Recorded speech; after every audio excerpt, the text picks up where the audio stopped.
What I'm going to cover today is a basic overview of the 6 principles of getting as strong as possible. I'm also going to just give you a bit of a recap on where I'm at with my training and stuff. So today I'm on to what should be my eccentric squat session. So last week is the one that I did a 210 double with a 5 count eccentric, but because of the way my diary has ended up, um, I just don't physically have time to train unless I go to the gym like 8:30 this evening. And I also have a swimming lesson, which is where I'm heading now. But for obvious reasons, I'm not going to be filming that. So that means that I'm postponing this session by a day. It's not the end of the world. So you'll see what would have been today's session tomorrow. But for now, obviously, I can't show you that. So instead, you get this. You get the ramblings of me. So with getting strong, there are realistically 8 things you can control. I talk about 6 of them because there are 6 of them that are within your control for most people. So the one that is outside of your control is your genetics. There's nothing you can do about that. But your genetics transcends everything in terms of your genetics in your response to training, your genetics in terms of your top end ceiling, your genetics in terms of personality, like just the way you are, the way you're built, the tools you've been given. There's nothing you can do about that. So that's why we don't worry about that. Until you've been training for a long time, you don't actually know if your genetics are any good anyway. And most people don't train for long enough to test it. That's the first thing.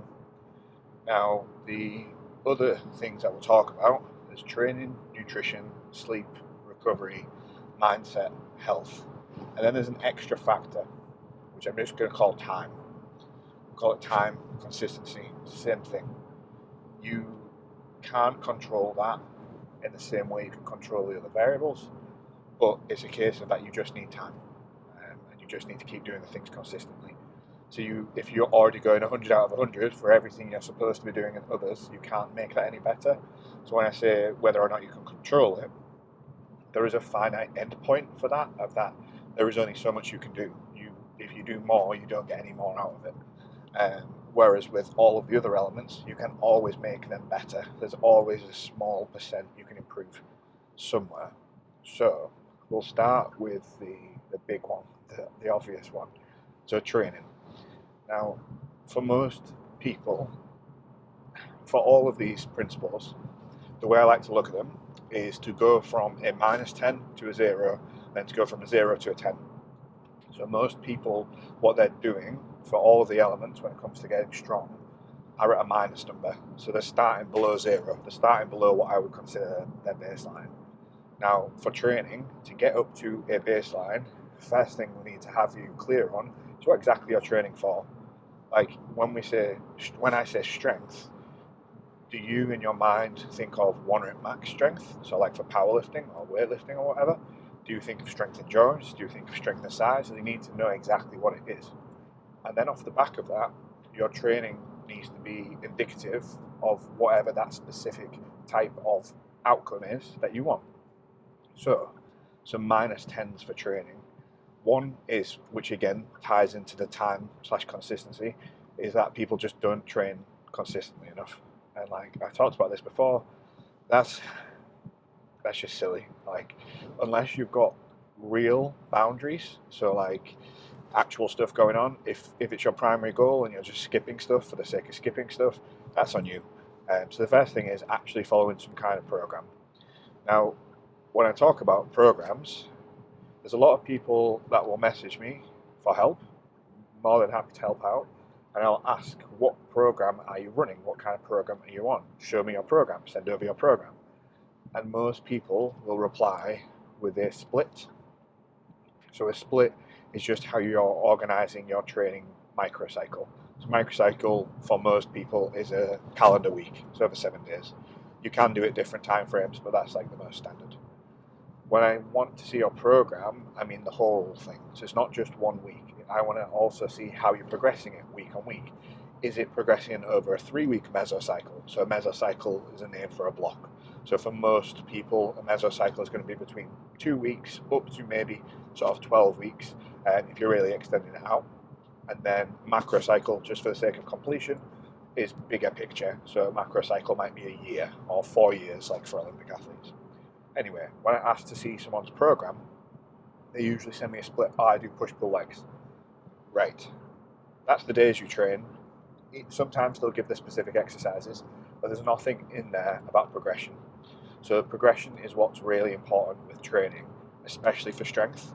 So as a minus number, we've got not doing any kind of structure, any kind of program, not having any kind of progression in mind. So the first thing to do is to start tracking your training, even if you're not actually following a program. Just start tracking it, so you can start to identify trends and start to identify common patterns, so that we know this is what you're currently doing, this is what you've done in the past, here's how it's helped, here's how it's worked out, here's the outcome, whatever it is. That would be the first thing with the training. Now, in terms of training, we can look at that again, big picture down to little picture. So the little picture would be things like day-to-day actions.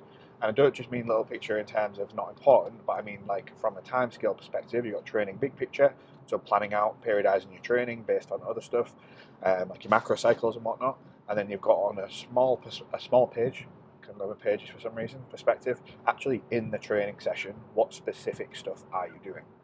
And then, somewhere between that is the relationship between the two. So within the specific training session, are you, when you do the exercises that you want to, are you doing them with a technique that is safe? First one. So first thing we need to do with anyone when they're learning to train and like have the end outcome of getting as strong as possible, first thing is to learn how to train safe. Now, by that, mostly you can do basically any movement you want, but you just have to load it appropriately. So I'm not like you have to deadlift with a flat back or whatever. I don't think you do, but what I do think you need to do is build up the exposure to different stimulus. So if you normally deadlift with a flat back, and then when you're going heavy you go to a rounded back, that's probably not the best. What instead I would suggest you do is train that rounded position as well, or you change what counts as that movement, so you have defined parameters for each movement. So that's the first thing with the safety. And then there's just some simple things for safety that I would like to include. So awareness when you're in the gym, like, are you super close to other people? Are you doing heavy squats wearing heels? Probably not, based on the demographic that watch this. Um, are you forgetting to put safeties on? Are you like doing just reckless things? Are you bouncing the bar off your chest every rep when it's supposed to be paused, or whatever it is? So we're looking for inherently safe.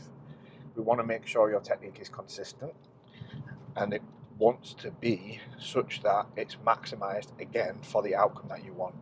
So I'm kind of like glossing over things a little bit. If you want to go through these in more detail, I have a full course on it. It's free, 14strong.com. You can go through it at your own pace. So that is available, by the way. Short advert. Anyway, back to what I was saying. So the first thing is with beginners, we need to get them to learn to train safe. So if you get injured, no matter how good your program is, you're injured, you can't do anything, so you're useless. Next thing is, with training, we actually need to learn how to train hard. So most people don't train as hard as they think they do. And by that, I don't just mean like sweating and being out of breath. I mean the individual sets. Are they hard in the areas that they should be hard?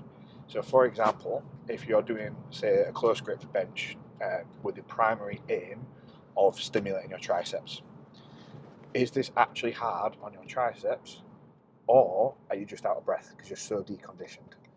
Like, you need to figure out the difference, and you need to know how hard you can actually push. So I actually think there is a point at which training very, very close to failure is a good thing. And that's like in that late beginner, early intermediate stage of where literally just train harder will get you better results, assuming that you are safe in what you're doing. Now that won't work forever. That's kind of getting into like a baseline score of like a 0. That's where most people are when they come to start work with me. Is they just about learn to train hard. It's also about being able to rate how hard that is too. So like, some fairly good research on how beginners cannot guess how many more reps they could do. That's a skill you can refine over time and get better. But that comes with time, again, like with all of this stuff. And then finally, what you need to learn how to do is to train smart. So safe, hard, smart. So when it comes to training smart, that's where there are a lot more nuances and a lot more variable, and you're kind of opening Pandora's box. So a lot of people will make loads of progress just focusing on the first two. And some people will keep going just by focusing on them. And because they have the genetic predisposition to it, they don't end up getting hurt, they don't end up burning out, and they just keep making progress. Unfortunately, that's not most people. I am not one of those people. And that's when you need to start training smarter. So training smarter involves everything from big picture down to little picture, all the nuances and details. Now, obviously, I can't cover every single facet of that, like whilst I'm sat in a car with a green screen of the outside going past. But basically, it's finding what's effective, because the more advanced you get, the amount of things that will be effective for you to get to the end outcome you want will be less and less and less. Whereas the more of a beginner you are, the more effective everything is for you. So that's important. That's big picture training stuff. So train safe, train hard, and then train smart. The next is nutrition. And nutrition's actually, I think people massively overcomplicate it. So a -10 for nutrition that I see for strength athletes is they don't eat enough, like total calories. They don't eat enough protein, and they eat like children, like a child left unattended at a buffet or pick and mix store. So the nutrition stuff will tie in with the health stuff as well. But basically, it's eating enough to fuel performance. A lot of people training for strength just don't do that. So for that, we need to make sure we're eating enough calories. So typically, for most people, 30 to 40 calories per kilogram of body weight is going to be sufficient for maintaining or even slightly gaining weight. From a strength perspective, obviously different people have different energy expenditures, so that's going to change. Protein, we're looking at 2 to 3 grams per kilo of protein per day. For most men, that ends up being about 200 grams, give or take. So that'll suit like a nice simple framework. Roughly aim for 200 grams of protein a day. I would then evenly split that up throughout the day, roughly between 4 and 6 meals. 4 just straightforwards. I would count any time you eat as a meal. I also wouldn't eat unless you're going to have protein with it, just to keep nice and simple rules. Not like hard rules, but like just for sake of simplicity. Next thing is your fats and carbs. So this is where individual preference and how you actually function and feel is going to change things. I like to start people with 0.5 to 1 gram of fat per kilo of body weight, and then carbs obviously fill up your remaining calories. Now, the next thing with nutrition that people struggle with is consistency. Again, comes back to time times consistency. And it's that they don't keep it up. So that's the important thing here, is to keep up a regular pattern, keep up a regular routine, and making sure you're similarly fueled when you go into your training sessions, because ultimately training is a multiplier of all of these other factors. If you don't train, you're not going to get stronger. That's it. So all these other factors contribute to how well training can actually be performed, how well you can recover from, and everything else. So think about nutrition as facilitating the adaptation from training. Now, in terms of practical stuff, I am not pro or con meat, no meat, vegan, vegetarian, whatever. As long as you are hitting your macro goals, the micro of how specific you get there is not as important. That's not to say it's not important, it's just not as important. Most people need to get the big blocks in place first. Next big thing with nutrition, which is probably out of order of what most of the nutrition pyramids recommend, is the stuff that makes you feel good. It probably won't be a problem until you're eating sufficiently high calories where your food intake is actually a lot of food. You will find, most people will find, there are some foods that just sit better on their stomach and make them feel better, and there are some that just make them feel worse. It seems obvious to me, but people don't seem to do it, in that If something makes your stomach feel rough, don't eat that thing. Like, seems straightforward enough to me. And give yourself a break from it. If you have a particular combo of foods that you have pre-trained that makes you feel great, do that pre-training. Make it a ritual. Like I say, it seems like common sense to me, but not everyone does that. And obviously, you can get into more minutiae with nutrition, but for the sake of this, that's big picture stuff. And obviously, if you're allergic to foods, don't eat them. That would be silly. And then beyond that, it's mostly making choices that are that fit within what your end goal is and what constraints you've got within them. So I keep saying about constraints. So what I mean by that is I want to achieve X goal, but I have Y constraints. Those constraints might be you can only train 3 times a week, you can only do X, you can only do Y, you can only do certain stuff. That's fine, but you just have to accept that you maybe won't make as much progress as you would otherwise if you could fully commit yourself to doing whatever it is you want to. And that's fine, but you just have to be aware of that. Like, self-awareness is important, I think. So training, nutrition, sleep. Sleep is it's really simple, right? It comes down to total time asleep times quality of sleep equals your outcome. So you want to do things that improve the total time and the quality of that sleep specifically. So for total time, I have a rule. Um, Again, lots of rules. They're not actually like hard and fast rules. The rule for my athletes is you need to be in bed for 8 hours. I don't care whether all 8 of them are asleep. Obviously, that's better. But if you're not even in bed for 8 hours, how do you expect to be asleep for 8 hours? So that's the first thing. Like, to me, that seems really obvious. But even if you are laid in bed, you still are getting some of the benefits of sleep. And when I say laid in bed, I don't mean on your phone. I mean laid in bed, eyes closed, as if you were going to be sleeping. No phone, no lights, no distractions. Like, you go to bed and you lie in bed. If you cannot sleep, fine, you stay in bed. Um, Obviously, if you need to get up and pee, you get up and pee, because you will still get some of the benefits of being asleep just by lying in a dark room with your eyes closed. You'll still get some benefits. Obviously, you won't get all the same benefits, but that's the first one. If you're only in bed for 6 hours, you can't get 8 hours of sleep. Straightforward.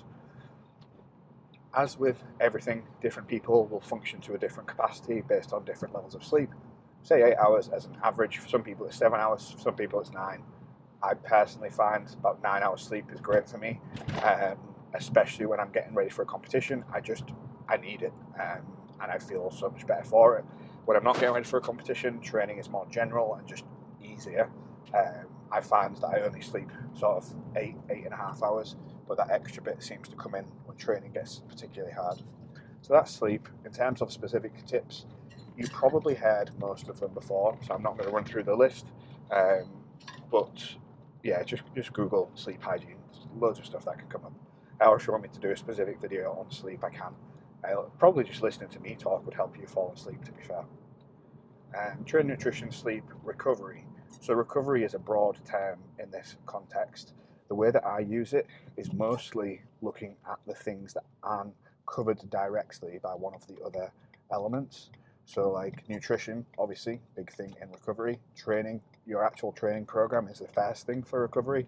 Sleep, obviously, that's important for recovery. So it's all of the stuff that's relevant for recovery that you need to make sure you're maximizing. But then there's other facets to recovery too. So, for example, are you doing any mobility work? Are you stretching? I'm not saying that these things are going to directly improve your recovery, but if you find that some things do and you're not doing them, then you're just being silly. So, for example, I know that after I've done a heavy deadlift session, if I do a pigeon stretch, my back and glutes feel fantastic the next 3-4 days. If I don't do that, I get really stiff and it's uncomfortable, just general locomotion, just general movement, and that has a knock-on effect to my other training sessions. So any potential negatives of doing that stretch are outweighed by the positives of that stretch towards my overall recovery, so I can keep training, so I can recover, and more importantly, adapt from that training, ready for the future. So with recovery, it's very broad. There are active and passive modalities. A lot of them aren't actually that useful. Biggest one is sleep and eat enough and don't train like an idiot. Um, but broad strokes, it's just anything else that helps you to improve.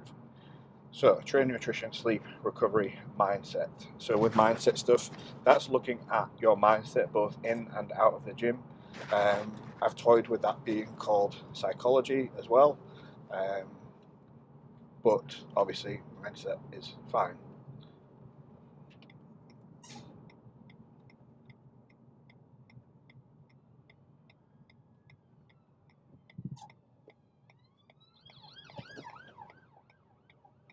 Now, on my green screen, you will have seen that there was a green screen police van coming past, um, but obviously, it's on the green screen, so it's not real. Anyway, what was I talking about? Nutrition, recovery, mindset stuff. So your mindset in and out of the gym. So when you are in the gym, are you looking after the way you do things? Are you preserving your mindset whilst you're training? Are you thinking negative thoughts whilst you train, or positive thoughts? Are you thinking, oh God, I can't do this? Or are you thinking, yeah, I've got this? Like, this does make a difference. There's a whole field called sports psychology where psychologists get paid a lot of money to help improve athletes' performance based on what's going on in their brain. Because your brain is the thing that's driving the rest of your body. So mindset is very important. You need to look at it not just in terms of a mindset of like within the sessions, but big picture. So again, just surface level stuff. Big thing is a fixed versus growth mindset. So a fixed mindset is I can do this, I can't do that. A growth mindset is I can do this if I work on it. I can't do this because I haven't worked on it. So it's changing the way you interpret things. It's changing the way you interpret what's going on in the world. Of like, yeah, my squat's not very good because I don't train it very much. If I train it harder, if I do all the other stuff better, then I will improve it. That's more of a growth mindset. And then it's things like holding yourself to the highest standards that you can. So, say for example, you are limited in your training time, you have a finite period of time that you can train for. During that session, if you have your mindset right, you can get more out of shorter sessions that some people will out of longer sessions because you're 100% focused on the task at hand, which then means you'll execute things better, which then means your training is better, which then means your recovery will be better because you're only doing the most useful things for you and you're not wasting time doing other nonsense. And it just means that by changing the lens that you view the world, because effectively your mind is the monitor that you interact with the world through. So if you can make everything in your mind better, you make everything in your life better. Not just getting strong, but obviously getting strong is what I'm talking about. Now, finally, we have health. So health kind of underpins everything in that if you don't have a base level of health, and by health I mean absence of disease or illness or injury, if you don't have that, then you just can't do the others. You can't have an athlete who has a broken leg, it just doesn't work. You need to make sure that you have a base level of health. Now, don't get me wrong, you can have health without having peak performance, but it's very difficult to have peak performance over any sustained period of time without also having health. So that's why health is vital. And what I would look at is the absence of injury. Obviously, that's a big one. So that also comes down to your training, your technique, your recovery, everything else. But also the stuff that lots of strength athletes don't think about. So your metabolic health, like how well do you actually deal with the nutrients that you're taking into your body? What's your nutrient partitioning like? So that effectively means of the food that you have eaten, what does your body actually do with it?